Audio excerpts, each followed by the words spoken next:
Эхийн сэтгэл. Нэг залуу томоохон компанид менежерийн ажилд орохоор ярилцлаганд оржээ. Компани захирал залуугийн танилцуулга, бичиг баримтуудыг судлаж байгаад түүнтэй ийхүү ярилцлаа. Сурч байх явцдаа ямар нэгэн тэтгэлэгт хамрагдаж байсан уу? Гэхэд залуу үгүй. Аав чинь төлбөр төлдөг байсан уу? Гэхэд залуу үгүй. Аав минь намайг нэг настай байхад үүд болсон. Ээж л төлдөг юм.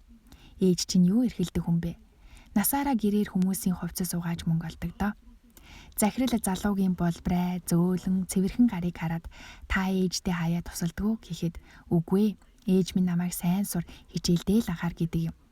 За тэгвэл өнөөдөр хараад ээжийнхээ гарыг угааж өгөөд маргааш хүрээд ирээрэй гэлээ.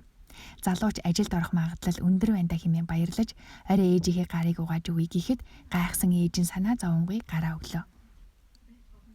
Ээжийнхээ гарыг угааж зогсохдоо залуу анхудаа л ээжийнхээ гарыг ямар их үрчлээтэй шарах сорвоор дүүрэн болохыг анзааран нулимс унаглаа.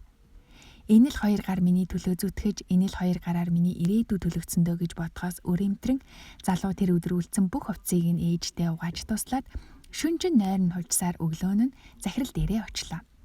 Залуугийн уйлж хавцсан нүдийг анзаарсан захирал өчигдөр орой хараад юу сурав гэхэд ээж минь байгаагүй бол өнөөдөр энд ингээ зогсож байхгүй байснаа ойлголоо.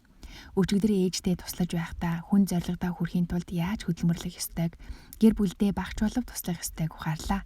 Гэхэд захирал сайн байна. Хүний хийснийг үнэлэх чадвартай, зөвхөн мөнгийг амьдралын зорилго болгоогүй ийм л ажилтан хайж байсан юм гээд залууг ажилд авлаа.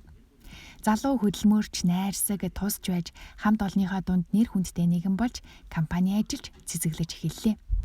Зөвхөн өөрийгөө юмны түрүүнд тавьж хүссэн болгоно авдаг, эцэг эхийнхээ түүний төлөө яаж зүтгэж байгаагээс ойлгон тэгж байх ёстой мэт сандаг залуучууд болон удирдлагын доор ажиллагсалтайгаа дээрэнгүй харьцдаг залуучууд нийгэмд маань бага байгаас.